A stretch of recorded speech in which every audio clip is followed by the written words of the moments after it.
పొండుగప్ప మేత ముక్కలు అయితే కొట్టయితే వేస్తున్నాం. సార్ చూడండి, ఎప్పుడైనా సరే 2 రకాలుగా అయితే మనం వేసుకోవచ్చండి. లైవ్ వేసుకోవచ్చు, ముక్కలు కొట్టేసుకోవచ్చు. చాలా మందికి డౌట్లు ఉన్నాయి, అవన్నీ క్లారిటీ ఇవ్వడం కోసం అయితే నేనైతే చూపిస్తున్నాను.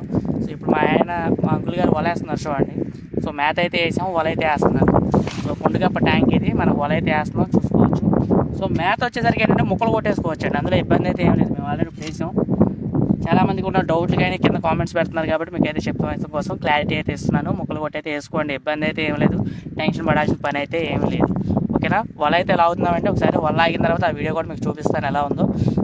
Thank you so much. మీరు చూస్తున్నారు పొండుగప్పకి మనం మేత అయితే కుట్టయితే వేయడం వచ్చండి. ఒకసారి నేను మీకు చెప్పాను ఆల్రెడీ, లైవ్ లో వీడియో కూడా రికార్డ్ చేయడం అయితే జరిగింది, ఒకసారి మీరు చూసారు అది కూడా.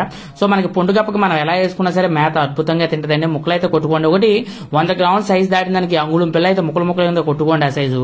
పెద్ద చేప దొరుకుతుంది, అన్ని సార్లు మనం లైవ్ వేయాలంటే దొరకదు కంపల్సరీగా 100%. సో మనం అందుకే ఏంటంటే ముక్కలు కొట్టుకుని అయితే వేసుకోవచ్చు. నేను వల వేసిన తర్వాత కొన్ని చేపలు అయితే పండియండి, ఒక 5-6 చేపలు. ఎందుకంటే అలా మేత వేసిన వెంటనే వల అయితే వేయించేసాను. దేనికేనంటే మనకి మొత్తం చేప అంతా అక్కడికి వచ్చి వలలో చిక్కడిపోద్ది. అందుకే నేను చిక్కడినప్పుడు మళ్ళీ దులుపుకోవడానికి ఇబ్బంది అవుద్ది అనే ఉద్దేశంతో అయితే నేను ఊరికే జస్ట్ అలా వేసిన వెంటనే మళ్ళీ దులిపించేయడం అయితే జరుగుతుంది.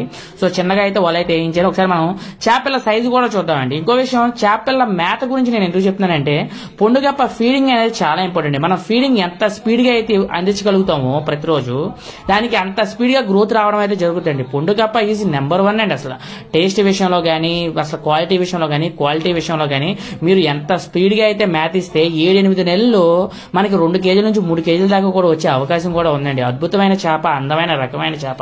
ఇది సముద్రంలో పెరుగుద్ది ఎక్కువ కాలం మనకి. సో అలాంటిది మనకి ఇప్పుడు దాన్ని కల్చర్ చేసుకుని మన తీపి నీటిలో, సాల్ట్ వాటర్ లో ఎందులో అయినా సరే పెరుగుతుంది. అద్భుతమైన చేప. ఒకసారి మనం చేపలు చూసుకున్నట్టయితే చాలా బాగుంది. ఒకసారి మీకు క్వాలిటీ విషయానికి అసలు అందులో ఎలాంటి ఇబ్బంది అయితే లేదు.